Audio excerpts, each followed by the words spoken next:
File 5. Chapter 7. An Unknown Species of Whale. This unexpected fall so stunned me that I have no clear recollection of my sensations at the time. I was at first drawn down to a depth of about 20 feet. I am a good swimmer, though without pretending to rival Byron or Edgar Poe, who were masters of the art, and in that plunge I did not lose my presence of mind. 2 vigorous strokes brought me to the surface of the water. My first care was to look for the frigate. Had the crew seen me disappear?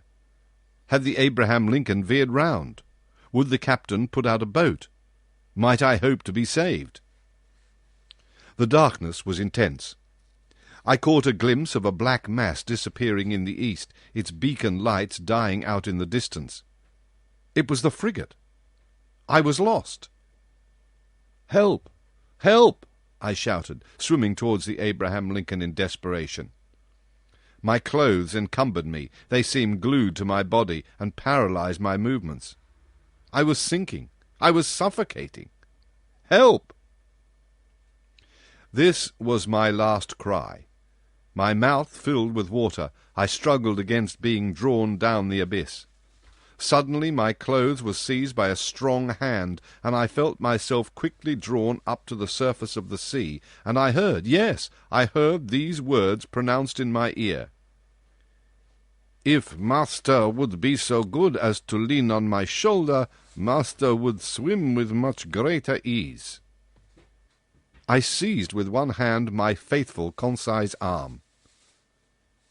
"Is it you?" said I. "You?"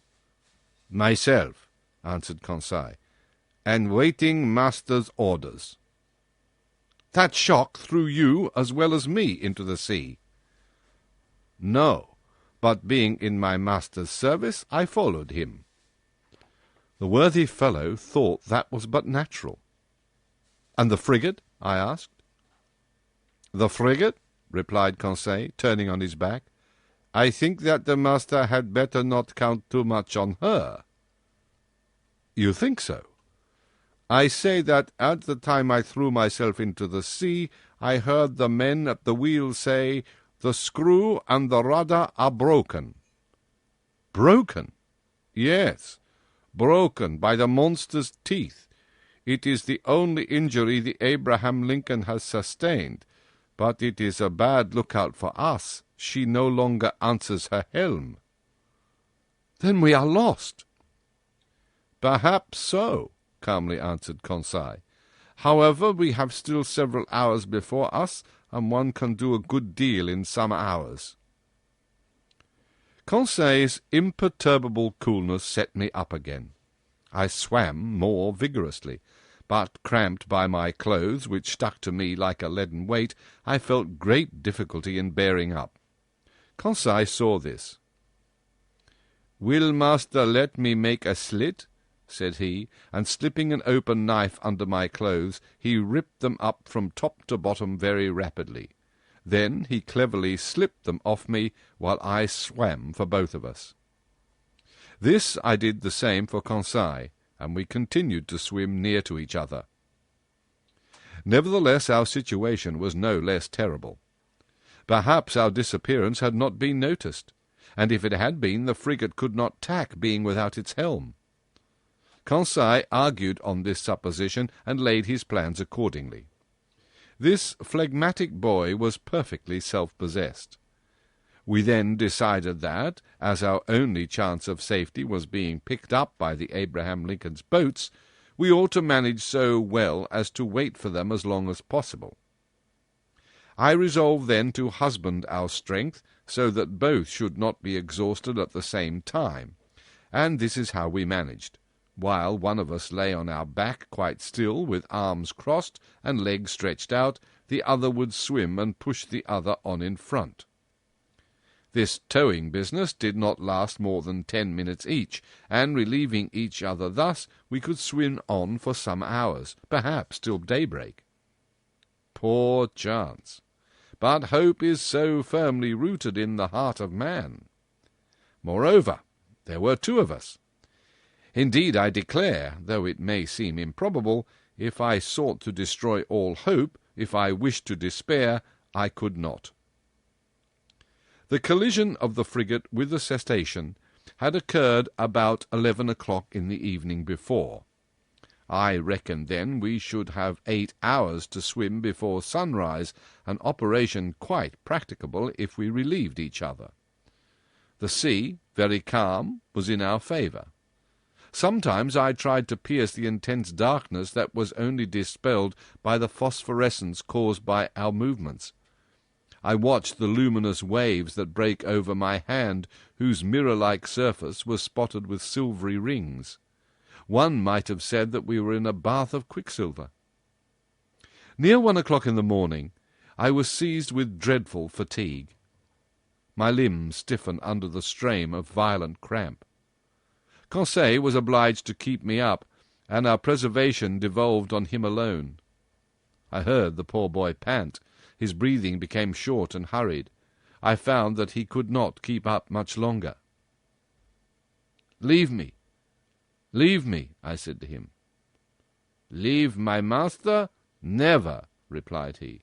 "I would drown first." Just then the moon appeared through the fingers of a thick cloud that the wind was driving to the east. The surface of the sea glittered with its rays. This kindly light reanimated us. My head got better again. I looked at all the points of the horizon. I saw the frigate. She was 5 miles from us, and looked like a dark mass, hardly discernible, but no boats. I would have cried out, but what good would it have been at such a distance? My swollen lips could utter no sounds. Conseil could articulate some words, and I heard him repeat at intervals, "Help! Help!" Our movements were suspended for an instant. We listened. It might be only a singing in the ear, but it seemed to me as if a cry answered the cry from Conseil. "Did you hear?" I murmured. "Yes, yes." And Conseil gave one more despairing call. This time there was no mistake. A human voice responded to ours. Was it the voice of another unfortunate creature abandoned in the middle of the ocean, some other victim of the shock sustained by the vessel? Or rather, was it a boat from the Fatigue that was hailing us in the darkness? Conseil made a last effort, and leaning on my shoulder while I struck out in a despairing effort, he raised himself half out of the water, then fell back exhausted. "What did you see?" "I saw," murmured he. "I saw, but do not talk. Reserve all your strength." What had he seen? Then, I know not why, the thought of the monster came into my head for the first time. But that voice! The time is past for Jonahs to take refuge in whales' bellies. However, Conseil was towing me again. He raised his head sometimes, looked before us, and uttered a cry of recognition, which was responded to by a voice that came nearer and nearer. I scarcely heard it. My strength was exhausted, my fingers stiffened, my hand afforded me support no longer, my mouth, convulsively opening, filled with salt water. Cold crept over me. I raised my head for the last time, then I sank. At this moment a hard body struck me. I clung to it. Then I felt that I was being drawn up, that I was brought to the surface of the water, that my chest collapsed. I fainted. It is certain that I soon came to, thanks to the vigorous rubbings that I received. I half opened my eyes. "Conseil," I murmured. "Does master call me?" asked Conseil. Just then, by the waning light of the moon, which was sinking down to the horizon, I saw a face which was not Conseil's, and which I immediately recognized. "Ned!" I cried. "The same, sir, who was seeking his prize," replied the Canadian. "Were you thrown into the sea by the shock of the frigate?" "Yes, Professor, but more fortunate than you, I was able to find a footing almost directly upon a floating island." "An island?" "Or, more correctly speaking, on our gigantic narwhal." "Explain yourself, Ned." "Only I soon found out why my harpoon had not entered its skin and was blunted." "Why, Ned, why?" "Because, Professor, that beast is made of sheet iron." The Canadian's last words produced a sudden revolution in my brain. I wriggled myself quickly to the top of the being, or object, half out of the water, which served us for a refuge. I kicked it.